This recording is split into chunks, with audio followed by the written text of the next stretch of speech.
Broadcasting live from atop the Rocky Mountains, the crossroads of the West. You are listening to the Liberty Roundtable Radio Talk Show.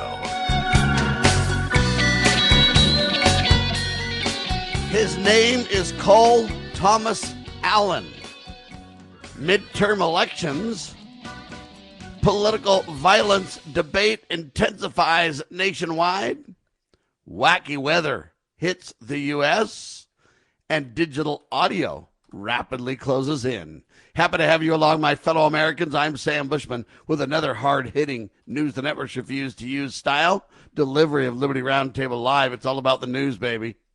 You can check us out. We do videos, audio, radio, TV, whatever you want to call it, everywhere.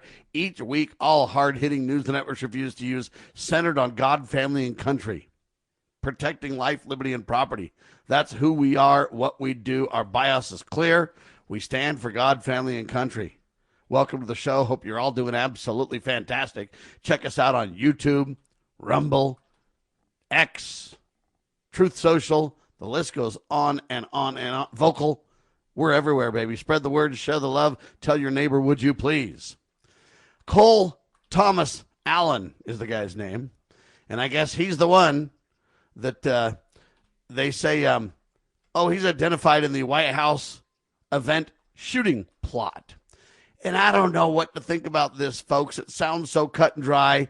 The guy just acted alone. He rolled in there and just decided to charge the guards and thought he could get in there and just take out bad guys or whatever he deems them to be. He was on the wrong floor. He didn't make it. Somehow he's still alive. I just don't understand any of this. Okay, they say Cole Thomas Allen, 31 years old, of Los Angeles. He's in custody now after opening fire near the White House Correspondents' Dinner, targeting top government officials. Now, I look at that and I just go, okay, really? There's some real questions that we got to ask about this, right? You got a Secret Service agent that got shot during the attack. He's expected to recover because he was wearing some body armor. The federal agent was struck during the incident, survived, protective gear getting the credit. But Allen had this manifesto now with all the details alleging hatred towards officials, that's government officials, and Christians. Officials are saying that his writings tied to outright hostility toward government leaders, religious groups, suggesting a, quote, broader attack plan. That the question becomes then, did he really act alone?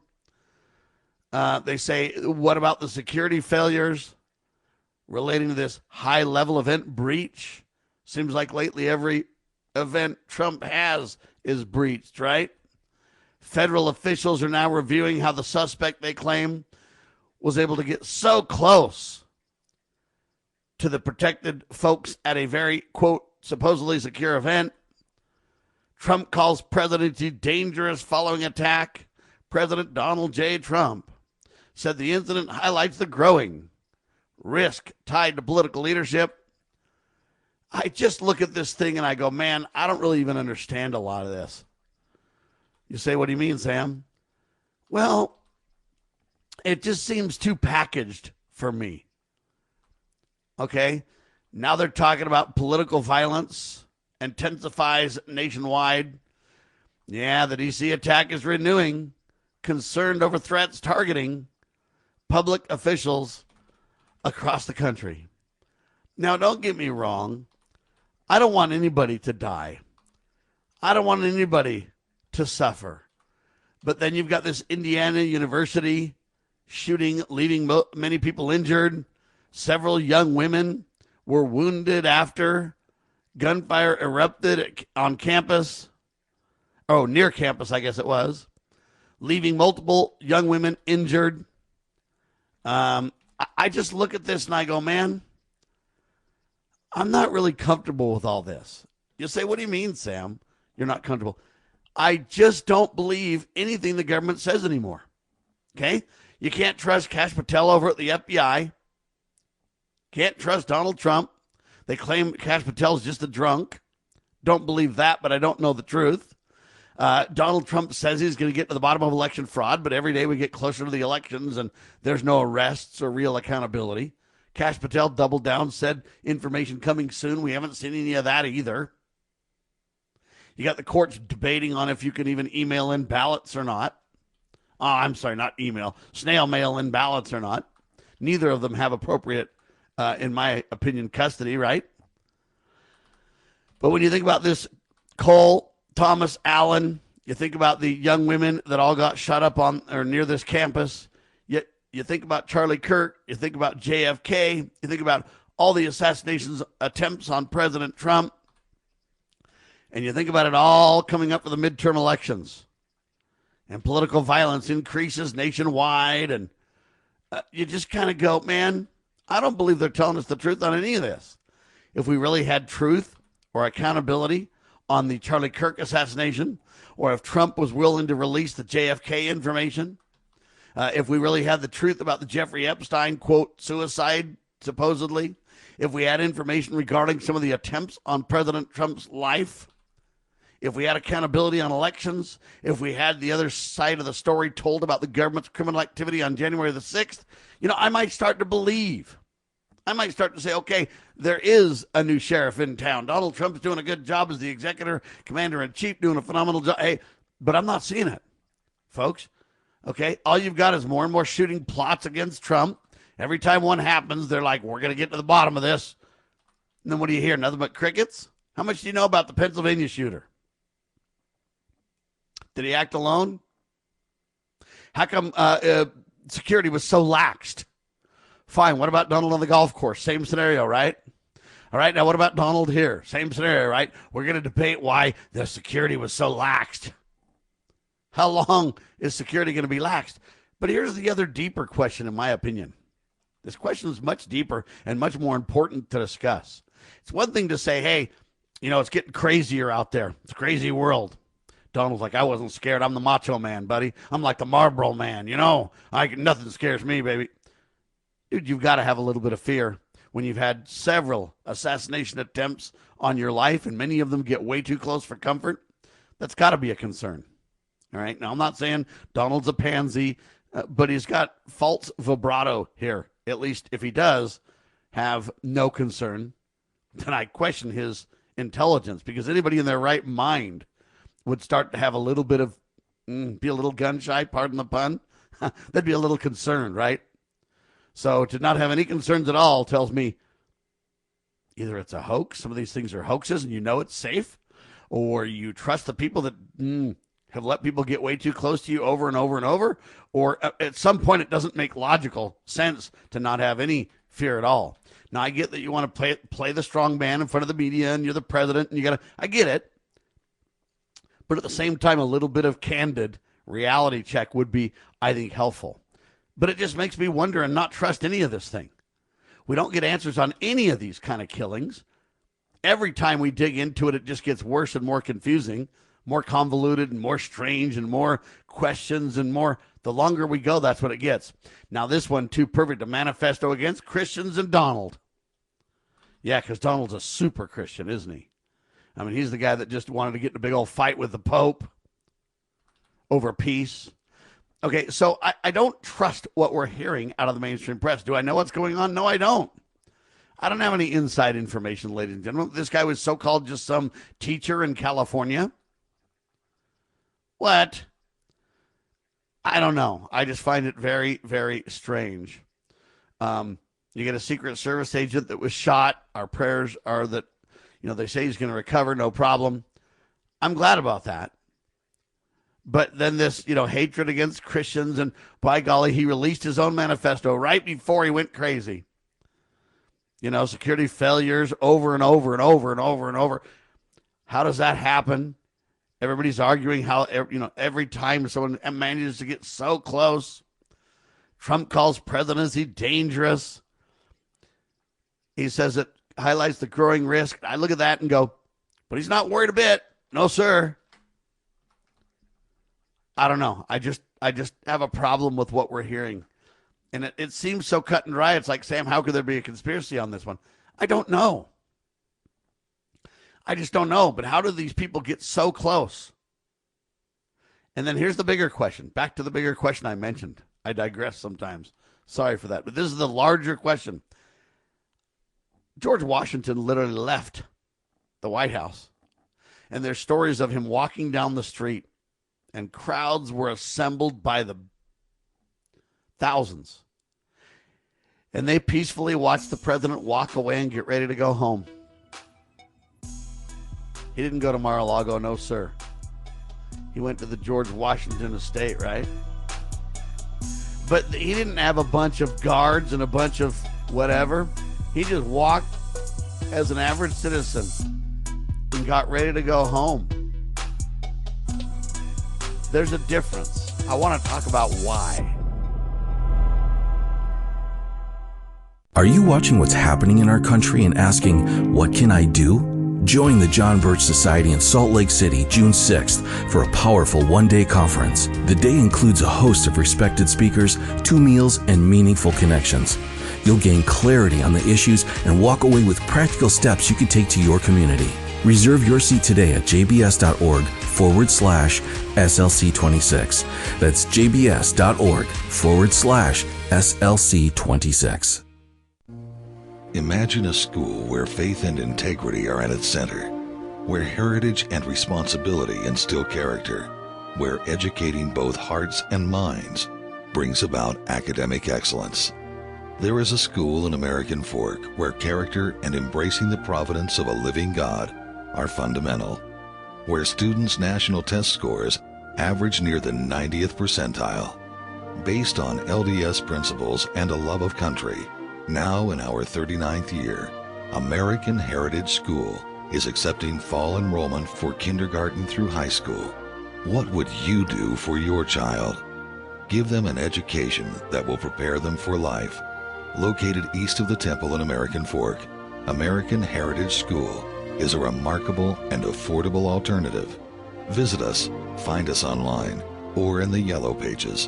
American Heritage School in American Fork.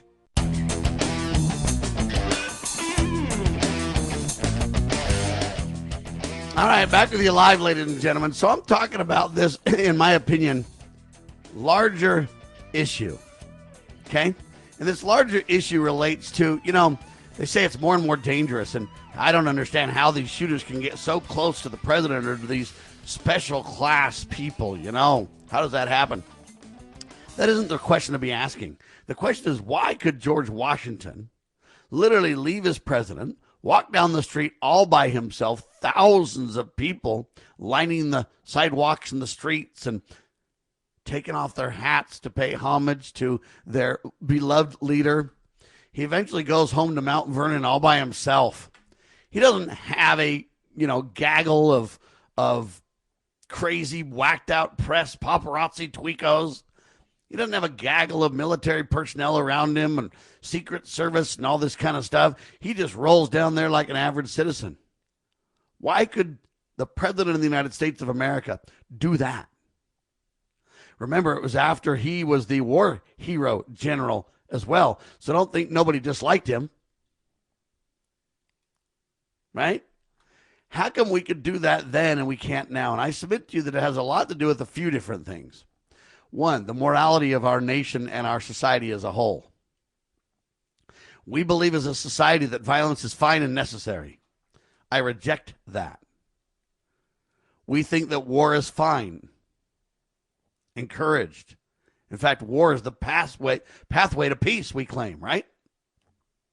It's bogus. Thou shalt not kill mattered in our founding era, and it ought to matter today.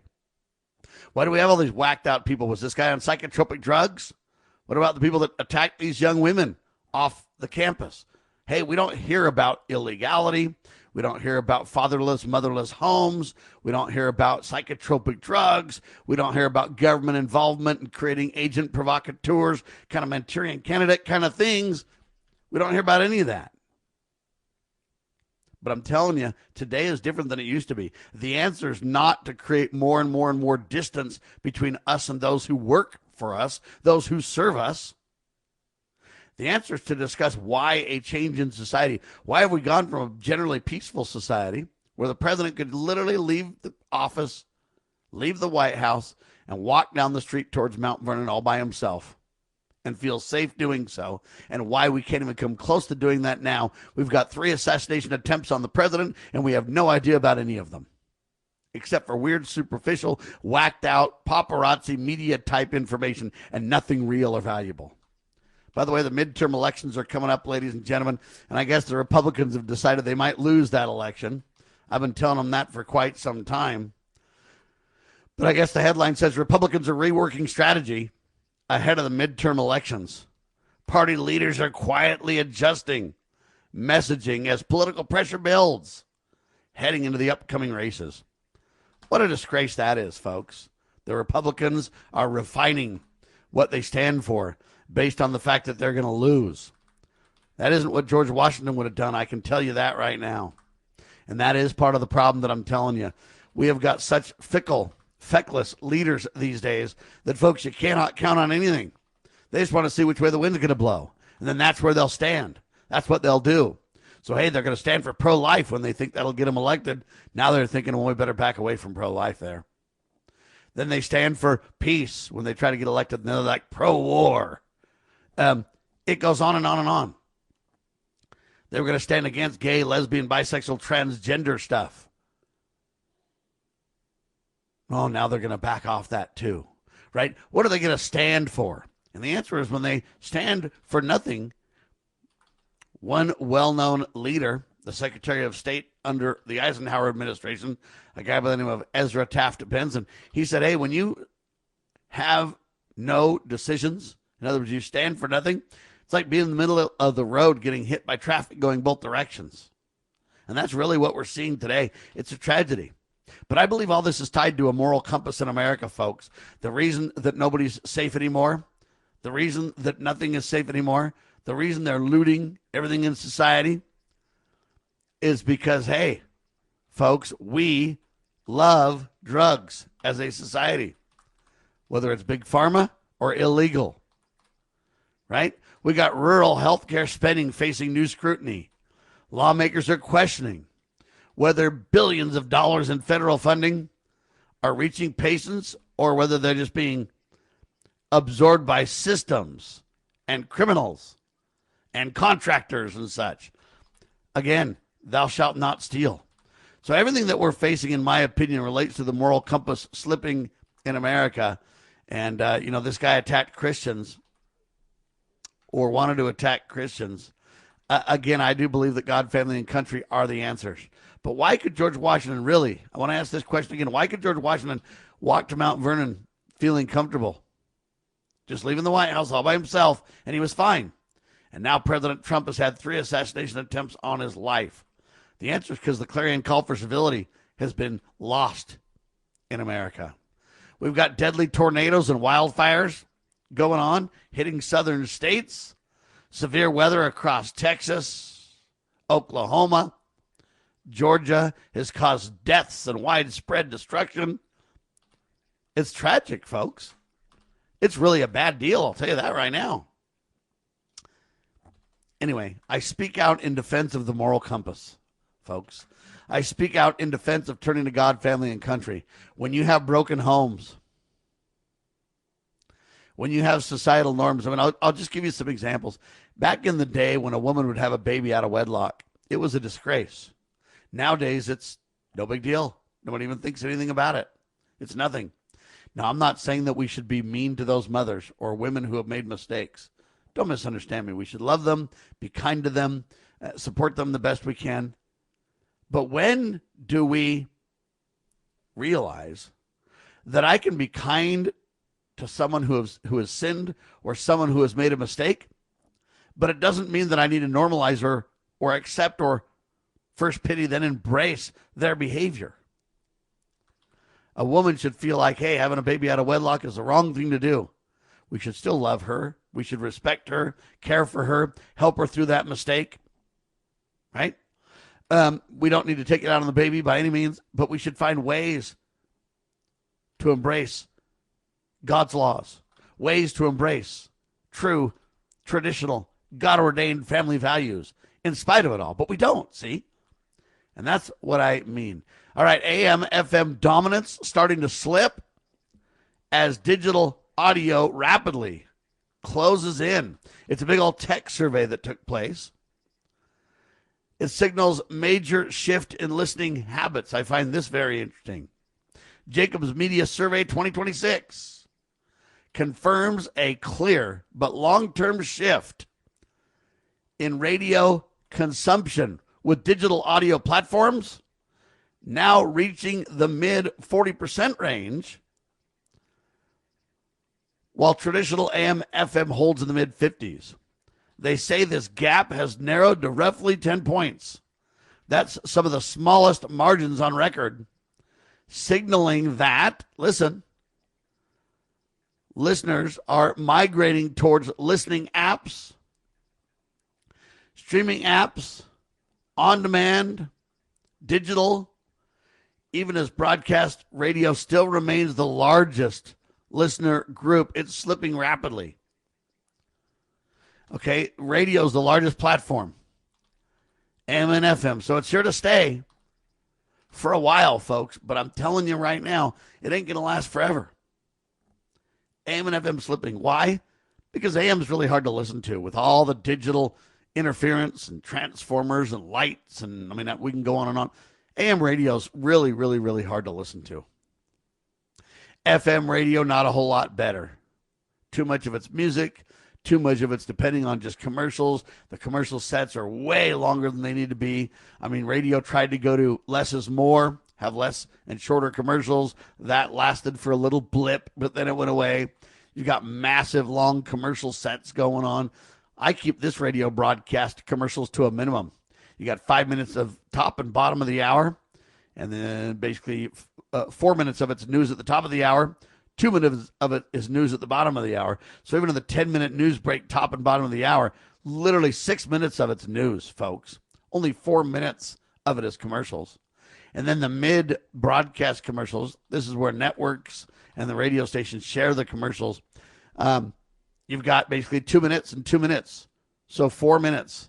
And those are actual commercials that fund the broadcast. So support our advertisers, would you please? But I digress, except I want to bring up this really important point. We have less commercials than anybody in the business. And AM and FM radio have too many commercials. And then you got to listen just in progress, right?